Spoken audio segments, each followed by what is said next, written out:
આજના દિવ્ય સત્સંગમાં જાણીશું કે આધ્યાત્મિક શક્તિઓનો વિકાસ કેવી રીતે થાય.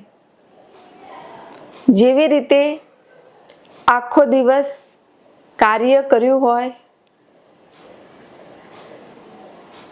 પછી રાત થાય, આખી રાત સરસ ઊંઘ આવે, પછી બીજા દિવસે કાર્ય કરી શકો તે માટેની તમને શક્તિ મળે છે, ઉર્જા મળે છે.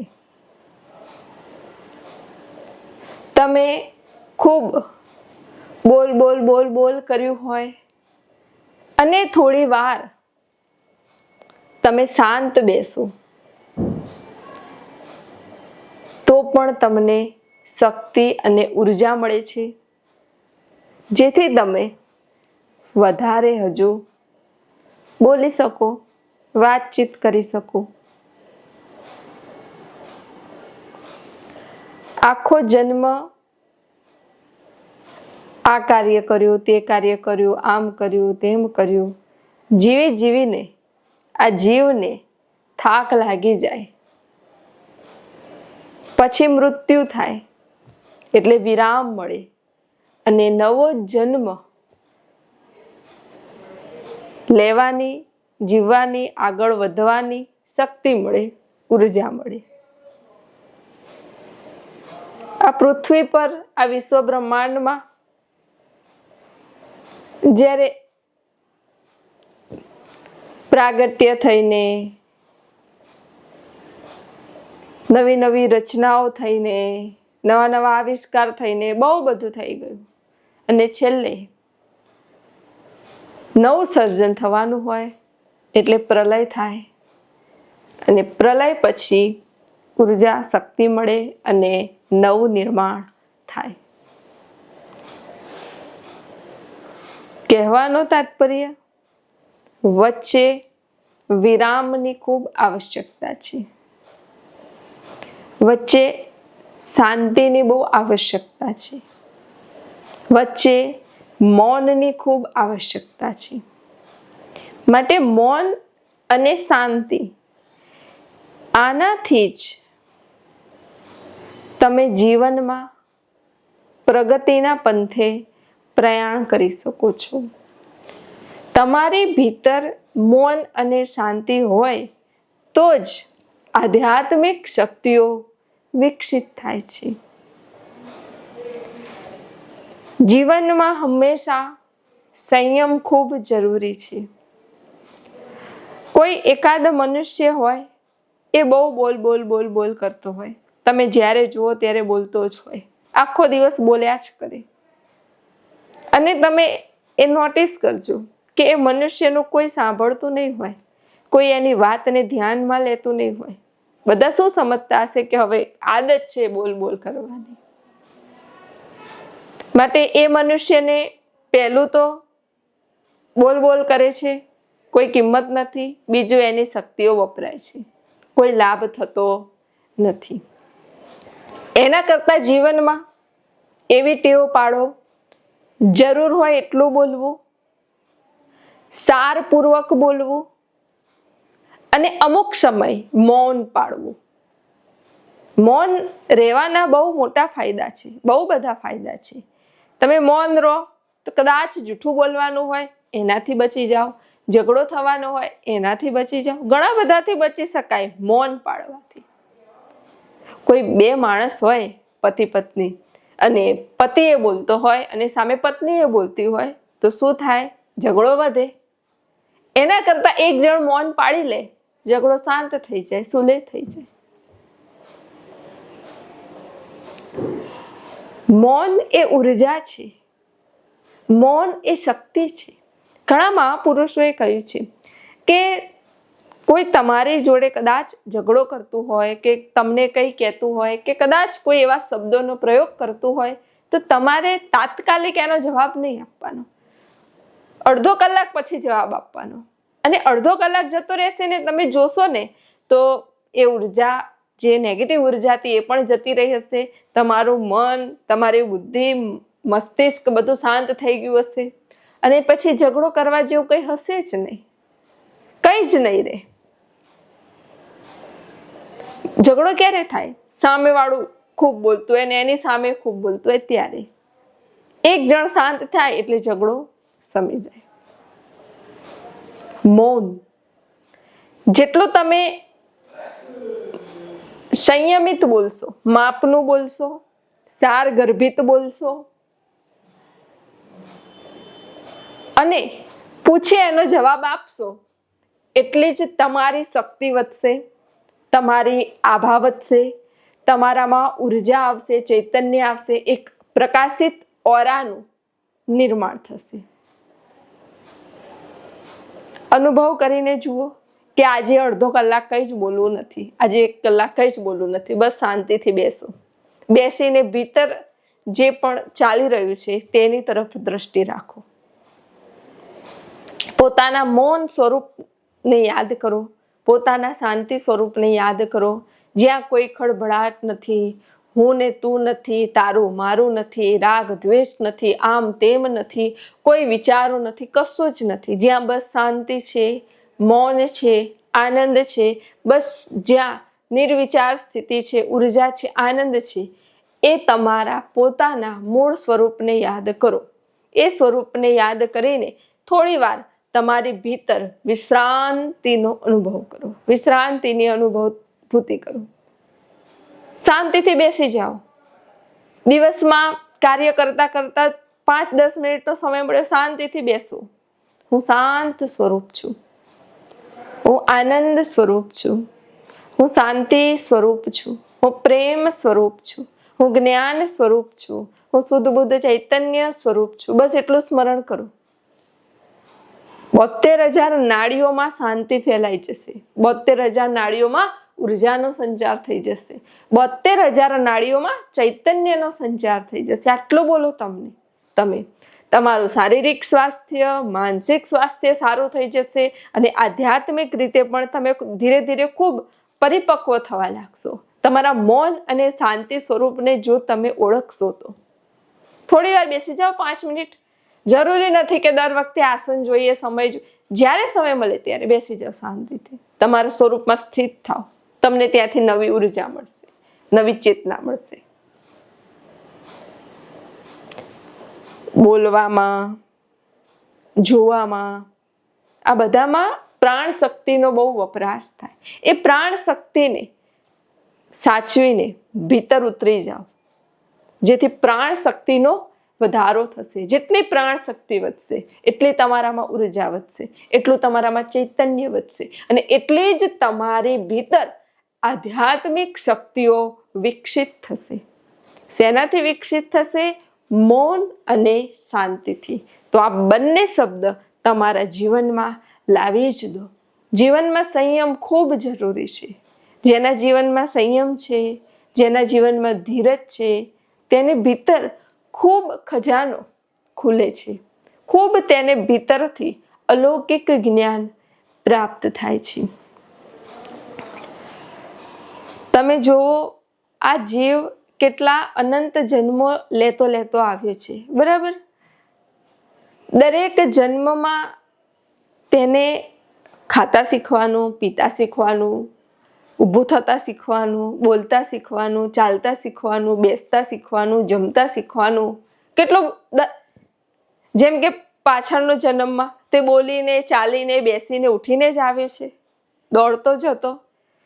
ફરી પાછો નવો જન્મ લીધો તો બધું પહેલેથી એકથી નવું જ શીખવાનું, ફરીથી જ શીખવાનું બધું. તે ચાલવાનું ભૂલી જાય, બોલવાનું ભૂલી જાય, બેસવાનું ભૂલી જાય, ઉઠવાનું બધું ભૂલી જાય. અને નવો જન્મ લીધો તો નવેસરથી શીખવાનું. આલું પણ જે મનુષ્ય, જે જીવ આ આધ્યાત્મિક જ્ઞાન પ્રાપ્ત કરી લે, આ બ્રહ્મ જ્ઞાન પ્રાપ્ત કરી લે ને, એ ફરીથી શીખવું પડે નહીં. એ એના સૂક્ષ્મ શરીરમાં, એના કારણ શરીરમાં પડેલું જ હોય, એ ભીતર જ હોય. જેવો જન્મ લીધો અને વાતાવરણ મળ્યું, તરત જ ઉજાગર થઈ જાય. ફરીથી ના શીખવું પડે, જ્યાંથી મૂક્યું હતું ત્યાંથી જ માર્ગ ચાલુ થઈ જાય. આ એવો અલૌકિક ખજાનો છે, જેનો નાશ થતો નથી, જે અજર અમર અને અવિનાશી છે. આ જે અનુભૂતિ છે, આ જે અનુભવ છે, એ ખૂબ મહાન છે. હા, કદાચ દરેક અનુભવ માટે, દરેક અનુભૂતિ માટે તમે તૈયાર નથી. કદાચ તમને એ અનુભવ અને અનુભૂતિ જીવનમાં ન મળે. મળે તો સારું, કદાચ ન મળે તો જેને અનુભવ અને અનુભૂતિ મળ્યા છે એવા સદગુરુના અનુભવ અને અનુભૂતિને તમે પોતાની અનુભૂતિ બનાવી લો, તમે તરત પહોંચી ગયા. સહેલો માર્ગ શોધી લો. શિષ્ય માટે તો માર્ગ કેટલા સહેલા છે. શિષ્ય બનવું એટલે એવું નથી કે સહેલું છે, અઘરું છે અને સહેલું છે. પણ શિષ્ય માટે પહોંચવું બહુ સહેલું છે. ક્યારે? જ્યારે સમર્થ પૂર્ણ ગુરુનું સાનિધ્ય હોય ત્યારે. કેમ કે શિષ્યએ જઈને કોળિયો મોંમાં મૂકી જ દીધો છે સદગુરુએ. બસ ચાવીને ભીતર ઉતારવાનું છે, એટલું જ કાર્ય છે. જ્યારે સદગુરુની અનંત જન્મોની તપશ્ચર્યા છે, અનંત જન્મોની સાધના છે, અનંત જન્મોનો ખજાનો તેમની પાસે છે. બસ એને પોતાનો બનાવી લો, પોતાનો માની લો કે આ મારો જ છે. બસ શિષ્ય પહોંચી ગયો.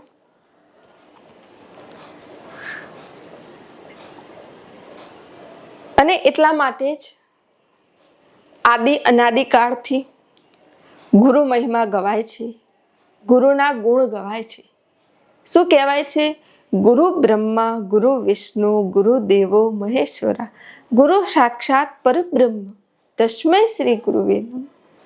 આ બોલે, આ સાખીનો આત્મસાત તમને થાય? બોલે થઈ જાય? ના થાય. ક્યારે થાય? જ્યારે તમે જીવંત ગુરુના હૃદયને ઓળખો ને. હૃદયને, જીવંત ગુરુના હૃદયને ઓળખી લો, ત્યારે તમને એમ થાય કે સદગુરુ એટલે હકીકતમાં જ્યારે સદગુરુ સત્સંગમાં, સદગુરુ સાનિધ્યમાં બેસું છું ત્યારે જોઉં છું કે સદગુરુ ભગવાન ગાદી પર બિરાજમાન હોય ત્યારથી કોઈ મનુષ્ય આવે કે સદગુરુ આમ છે, તેમ છે, આ સમસ્યા છે, બરાબર, અડધો કલાક સુધી કે સદગુરુ બધું નિરાકરણ આપે, સમજાવવાના હોય તો સમજાવી દે, માર્ગ બતાવવાનો હોય તો માર્ગ બતાવી દે, કમ્પ્લીટ કરી દે ને એ મનુષ્ય નીકળી જાય.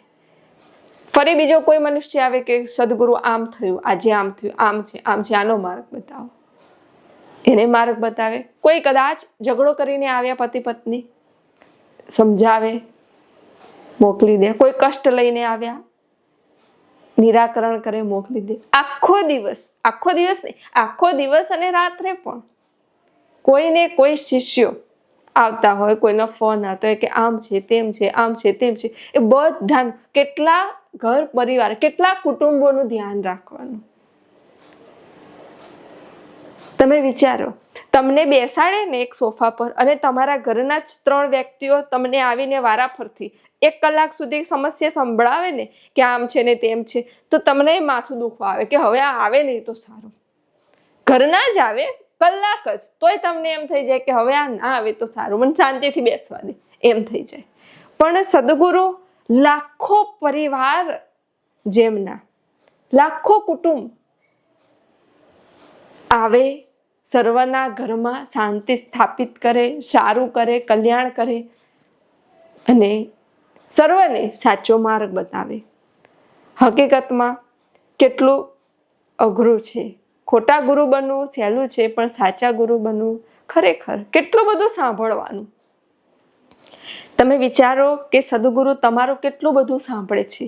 જ્યારથી તમે ગુરુ સાનિધ્યમાં આવ્યા ને ત્યારથી તમે સદગુરુને કહો છો કે આમ છે, એક સમસ્યા, બીજી, ત્રીજી, ચોથી, 5મી, 6ઠી, 7મી, 8મી સમસ્યાઓ, મુશ્કેલીઓ ચાલુ છે. તમારું કહેવાનું ચાલુ છે. સમસ્યા પૂરી થાય છે, બીજી સમસ્યા લઈને આવો, બીજી પૂરી થાય, ત્રીજી સમસ્યા લઈને આવો. બસ આમને આમ ચાલી જ રહ્યું છે ને સદગુરુ સારું કરતા જ રહે છે. તમારું સદગુરુ કેટલું સાંભળે છે વિચારો તમે. કેટલું બધું સાંભળે છે.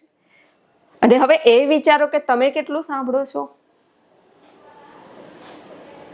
સાંભળતા હોત તો આ સમસ્યા જ ના હોત. સાંભળતા હોત ને તો સમસ્યા આવે જ નહીં. તે માટેનો ઉપાય કયો એમ પૂછ્યું હોત કે આ બધાથી મારે ઉપર ઉઠવું છે, એનો ઉપાય બતાવો, એ માર્ગ બતાવો કે આ કઈ આવે જ નહીં અડચણ. એવું નહીં પૂછ્યું તમે. સમસ્યા નિરાકરણ લાવો, સમસ્યા નિરાકરણ લાવો. ગુરુ તમારું કેટલું સાંભળે છે. શિષ્ય થઈ તમે કેટલું સાંભળો છો ગુરુનું? શું સાંભળો છો? સત્સંગ સાંભળો છો? કોઈ કઈ કહે એ સાંભળો છો? કદાચ કોઈએ કઈ કહી દીધું એ સાંભળી લો છો કે ફરી જવાબ આપો છો, સમજાવો છો? વિચારો તમે.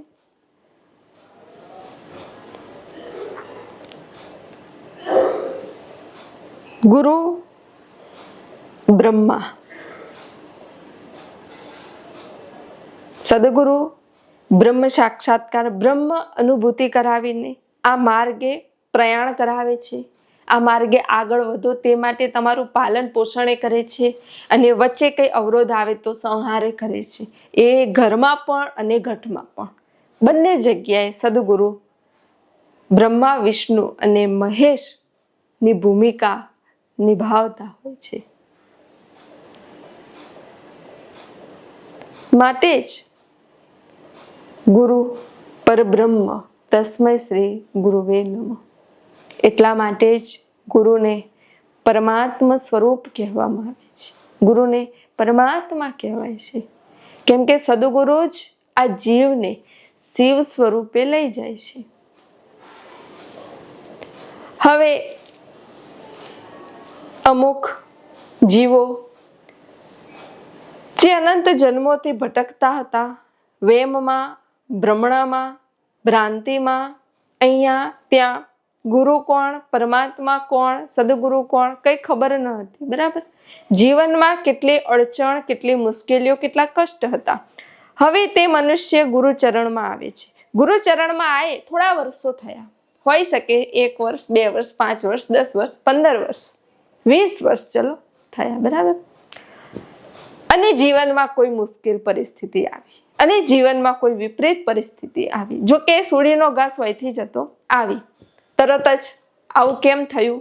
ગુરુ ચરણે આયા, આમ કેમ ના થવું જોઈએ? તમારા ચરણે આયા છીએ, કેમ થયું? થવું જ ના જોઈએ. કેમ અમારે જ આવું થયું? ગુરુ ચરણે આયા એટલે જ આવું થયું? બધાને સારું થયું, અમારે જ કેમ આવું થયું? તરત જ શિષ્યોની આ ફરિયાદ ચાલુ થઈ જાય છે.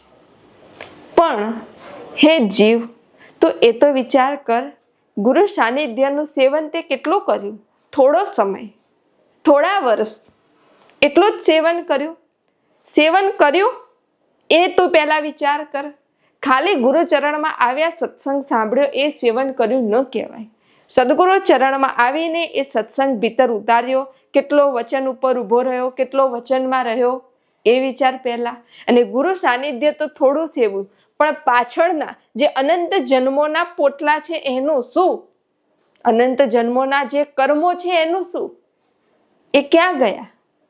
હા, એ તો સૂડીનો ઘાસ હોયથી આવ્યો, તોય ફરિયાદ. પણ તમે વિચારો કે તમારા તો અનંત જન્મોના પોટલા ભરેલા પડ્યા હતા. થોડું ગુરુ સાનિધ્ય સેવ્યું અને થોડી તકલીફ આવી, ત્યાં જ દોષનો ટોપલો ગુરુ પર. આવી ભક્તિ હોય અને ભક્તિ કહેવાય. અને પછી તમે કહો કે અમને કઈ અનુભૂતિ થતી નથી, આત્મ અનુભૂતિ થતી નથી, આમ થતું નથી, તેમ થતું નથી. તો ક્યાંથી થાય? ક્યાંથી થાય? નાની નાની વાતમાં ફરિયાદ, ફરિયાદ અને ફરિયાદ. તમે તમારી તરફ નજર કરો, તમારા દોષ જોવો. આધ્યાત્મિક માર્ગમાં તમે પહેલું પગથિયું ચડ્યા, એ કેવી રીતે ખબર પડે કે તમને તમારા દોષ દેખાવા લાગે? જ્યારે તમને તમારા દોષ દેખાવા લાગે ને, ત્યારે સમજી લેવું કે હવે અમે પહેલા પગથિયે ઊભા છીએ. અને એટલા માટે જ જીવનમાં સદગુરુ સાનિધ્યનું મહત્વ છે.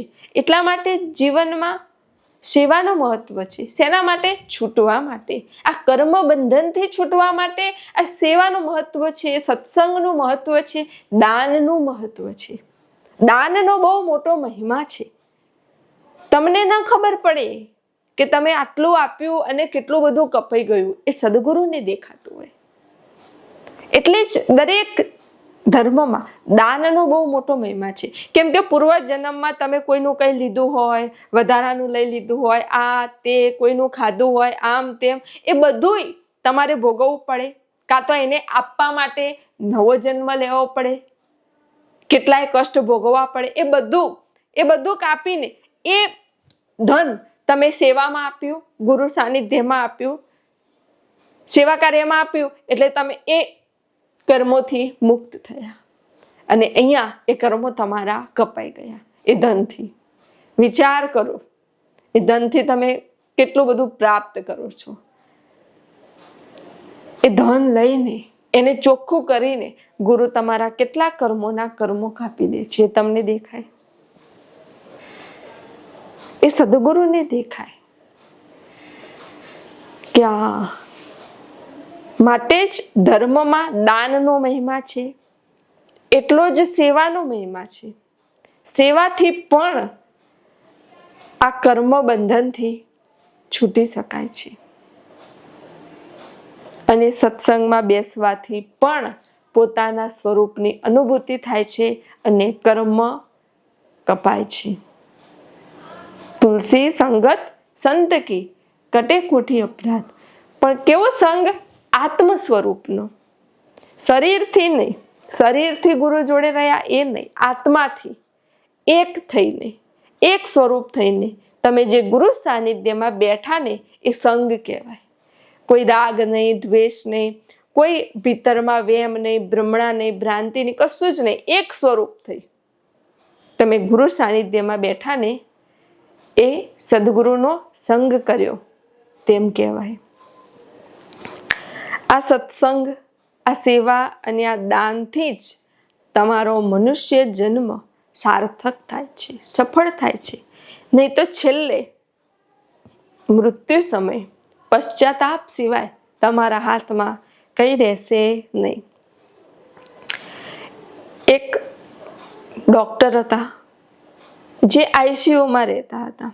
આઈસીયુમાં એટલે ત્યાં છેલ્લે એમ થાય કે બસ હવે કોઈ આરો નથી, ગમે ત્યારે પ્રાણ છૂટી જાય, એવા જ દર્દીઓ ત્યાં હોય, એવા જ પેશન્ટ ત્યાં હોય. એટલે એ આઈસીયુમાં જ હોય.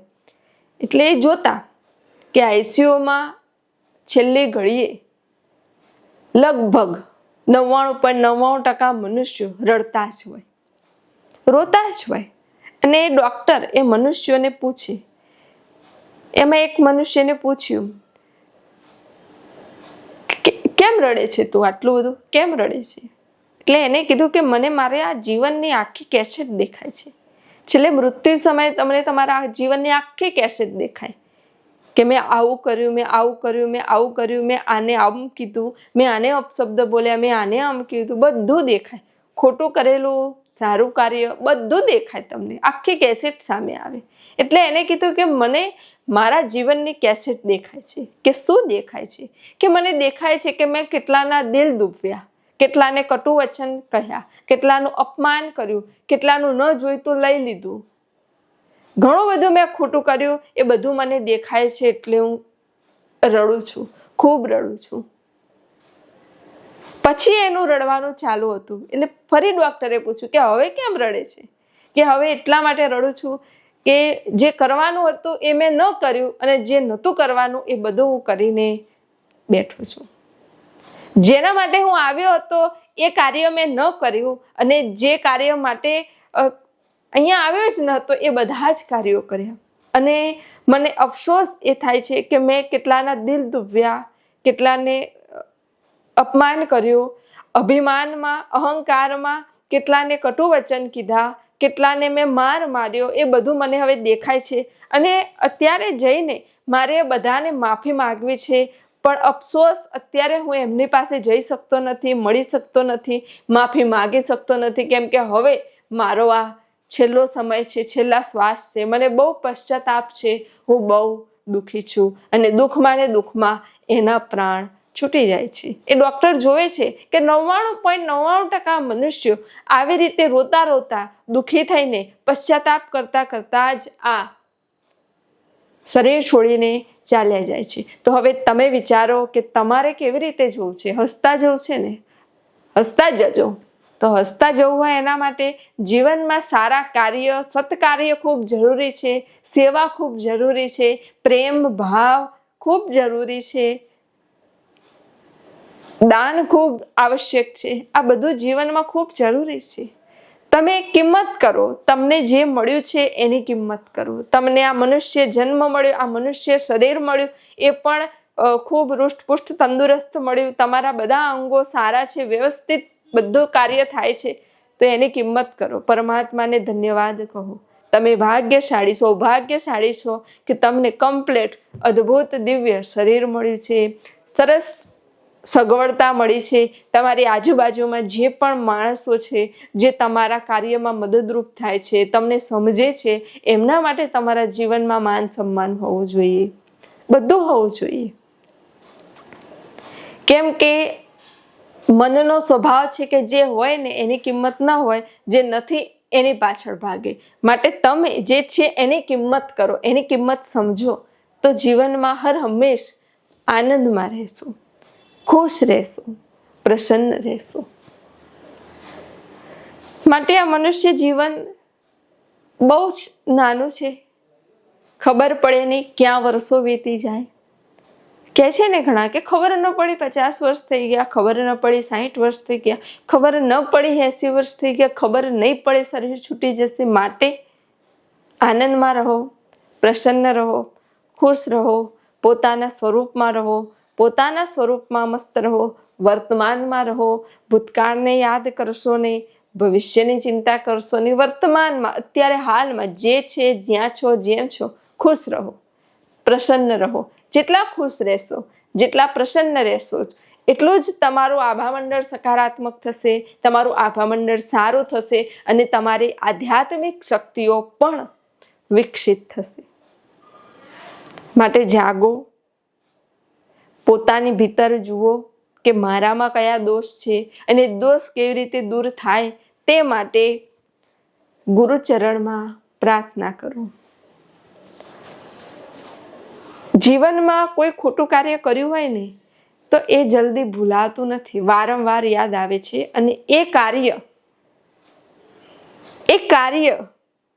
એ વાત જો તમે જીવંત ગુરુના ચરણમાં સમર્પિત કરી દો ને, તો હૃદયનો ભારે હળવો થઈ જાય, એ માફે થઈ જાય, અને તમારી પ્રગતિ પણ આગળ થાય.